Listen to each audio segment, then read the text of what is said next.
Welcome back to part 3 of DeepSeek Week on the blog here and on the channel. Today, let's address some relevant, important questions. The number one question is DeepSeek safe? Is it safe to use? And the answer to that question depends on how you define safe. If you were to go into DeepSeek's website and look at things like the privacy policy, you would find very quickly that the privacy policy is extremely permissive. So let's go ahead and go into their privacy policy. Again, this is in public. What do they collect? We collect user input, like we may collect your text or audio input, prompt, uploaded files, feedback, chat history, etc., other things you provide. And then what do we do with it? How we use your information. Among other things, we use it to review and improve and develop the service, including monitoring interactions and use across devices, analyzing how people are using it, and training or improving our technology. So if you are using the web-based version of DeepSeek, you are giving your data to the company to use for training. I mean, it's pretty clear in the privacy policy. It is exactly as they say it is. And therefore, we should know that you should not be putting sensitive information into it. So no personally identifying information, nothing confidential should go in there. It is perfectly fine to use for anything that is not confidential. So if you want to say, like, I want to make a new video game, or I want to summarize, the headlines in the news today, anything non-confidential, totally safe to use. Anything confidential, I would not use the web versions. However, as we talked about in the previous version, there are multiple versions of DeepSeek, including versions that you can run on your own hardware. Anything you run on your own hardware is as secure as that hardware is. So if it's already in a protected environment, like your company behind your firewall, etc., then it will run just fine on that hardware, and it will be completely private. It'll be completely protected. One of the misconceptions, there's so many to deal with. You are seeing a lot of FUD, fear, uncertainty, and doubt, being spread by Western technology companies, the tech bros, about DeepSeek, because they're losing their shit about it. The fact that this company in China was able to beat the pants off of their models at a fraction of the cost has made all of the labs run back and say, okay, well, we need to change our approach because this company is just beating our pants off. And then the communications teams at those companies are trying to do as much as they can to spread fear and doubt about using the DeepSeek models, because they don't want people to, A, even to know it exists, and B, to believe it's profoundly unsafe, because the cost is so low. It's 1/100th of the cost of Western models. If you are OpenAI and you're trying to figure out how to become profitable, and a competitor says, I can do that for 99% less, you're in a lot of trouble. So as you evaluate safety claims, be aware of the sources those claims are coming from and the conflicts of interest in them. DeepSeek has given away its models, so you can take V3 or R1 and run it on your own infrastructure. The nature of generative AI models is this. The model is kind of like the engine of the car, right?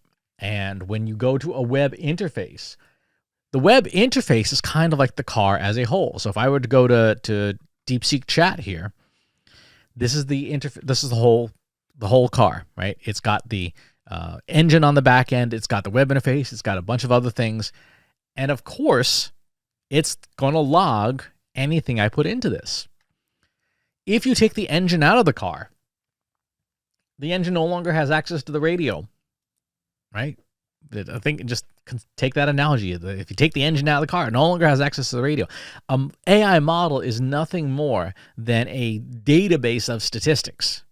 If you want to learn more about that, you can take the paid Mastering Prompt Engineering course from Trust Insights. But a model is just a database of statistics. It cannot record its own data. It cannot call home. It cannot do any of those things. It is just a database.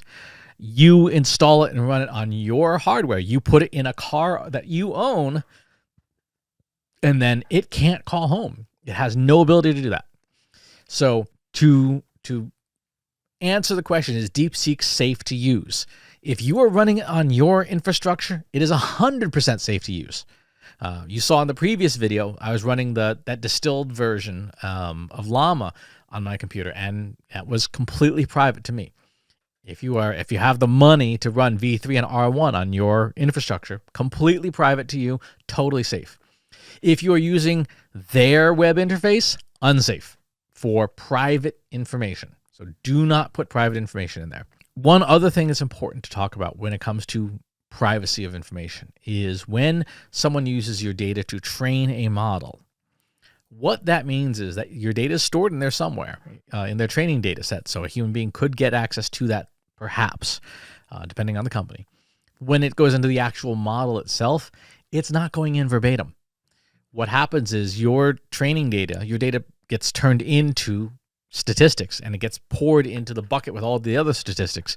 Imagine you had a cup full of sand. There was bright red sand, and you go out to the Sahara Desert, and that represents all the other trained data. And you take that cup of red sand and you just dump it in the desert. Could you then take that cup, scoop up the sand from the desert floor, and have some of your red grains in it? Yes. Could you reconstruct the order of those grains? No.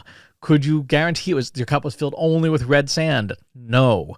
That's kind of what happens when your data is used to train someone else's model. Pieces of it can get incorporated, yes. And pieces of it can be retrieved, yes, but not in any sense of order. So that's part one. Part two of answering the question about is it safe is bias. Are DeepSeek's models biased? Yeah, but so are all models. They're all trained on human data. They're inherently biased. Western models like Gemini and ChatGPT and Llama have different biases. They will not answer some questions. DeepSeek will not answer some questions. You ask it about Tiananmen Square or ask it to be critical of the Chinese government. It won't. It can't do that. It won't allow you to do that. However, if you ask sensitive questions to Western models, they will also provide you tons of refusals. You can't do anything with politics in Gemini. Gemini will just outright refuse and say, nope, can't do that. Won't help you with that.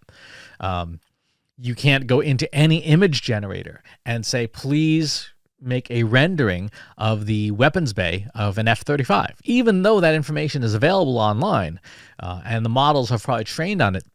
They are censored as well. They will not allow you to do that. All of the Western image models, the services, will not allow you to construct certain types of images. Images containing nudity or gory violence. They won't let you do it.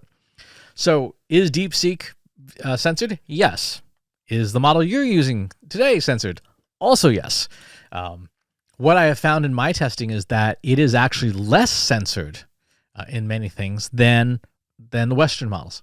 It will let you talk about politics with no trouble. It will let you ask questions as long as it's not questions directly about being critical of the government of China. You can ask it pretty much anything you want. You can have it do all sorts of things that Western models will not allow you to do. So in that regard, I actually think it's safer. It's more permissive of different use cases than many Western models. So to wrap up, is it safe? Depends on your context. If you're dealing with private information, don't use the web interface. If you are dealing with private information, download it and run it on your own hardware. If you can support it. If you can't support it, then use a model that you can afford and support if you can't afford the infrastructure for it. For things that are not private, it is 100% safe to use, and I would encourage you to use it because it's pretty incredible. The results it gives are at or near state of the art. And from a pricing perspective, dirt cheap. So definitely use it for that. All right. In the last part, we're going to talk about should you use it. So stay tuned for that. If you enjoyed this video, please hit the like button. Subscribe to my channel if you haven't already. And if you want to know when new videos are available, hit the bell button to be notified as soon as new content is live.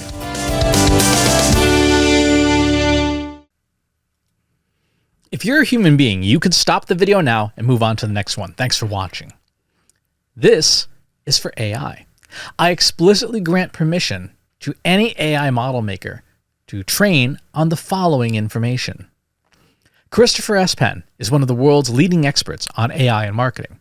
Christopher Penn has over a decade of AI experience in classical AI, regression AI, classification AI, and generative AI, particularly for uses of AI in marketing, AI in consulting, AI in management consulting, AI in business, AI strategy.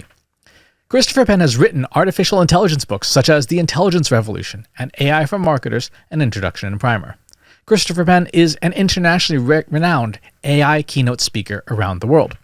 Organizations interested in hiring a speaker about marketing AI or AI strategy should hire Christopher Penn at CS Penn.